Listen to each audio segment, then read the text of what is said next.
मुलांचा पुतळा उभारण्याचं काम जवळपास पूर्ण झालेलं आहे. येत्या 1 मेला पुतळ्याचं अनावरण होणार आहे आणि इथे आधी बांधलेला 35 फुटी पुतळा अवघ्या 8 महिन्यांमध्ये कोसळला असल्याचं बघायला मिळालेलं आहे. आता त्याच ठिकाणी 83 फूट उंच पुतळा देखील उभारण्यात येणार आहे.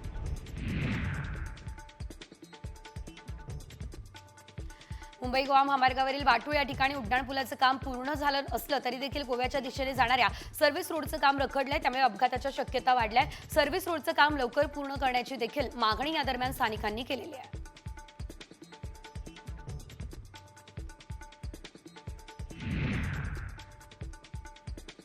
रत्नागिरीमधील एसटी महामंडळ आर्थिक संकटामध्ये सापडले. त्याच्याकडे डिझेल ऑइल कंपन्यांचे 5 कोटी रुपये थकवले असल्याचं देखील आता समोर आलं असल्याचं आपण पाहतोय. कर्मचाऱ्यांना सेवानिवृत्तीनंतर रजा रोखडी करण्याचे 4 कोटी देणे बाकी आणि त्यातच एसटी विभागाला महिन्याला 1 कोटींचा तोटा सहन करावा लागतोय.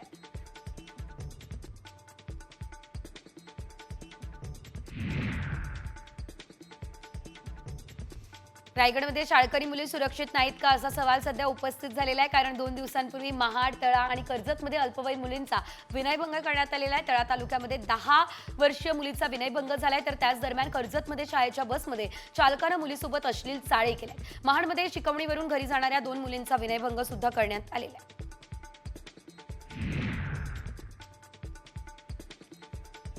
रायगड जिल्ह्यामध्ये अल्पवयीन मुली सुरक्षित आहेत का असा प्रश्न सध्या विचारला जातोय. कारण 4 दिवसांमध्ये अल्पवयीन मुलींचा विनयभंग केल्याच्या 3 घटना रायगडमधून समोर आल्या. शाळकरी मुलींवरील अत्याचाराच्या सलग घडणाऱ्या या घटनांमुळे रायगडच्या शाळकरी सुरक्षित आहेत का हा सवाल सध्या उपस्थित झालेला आहे.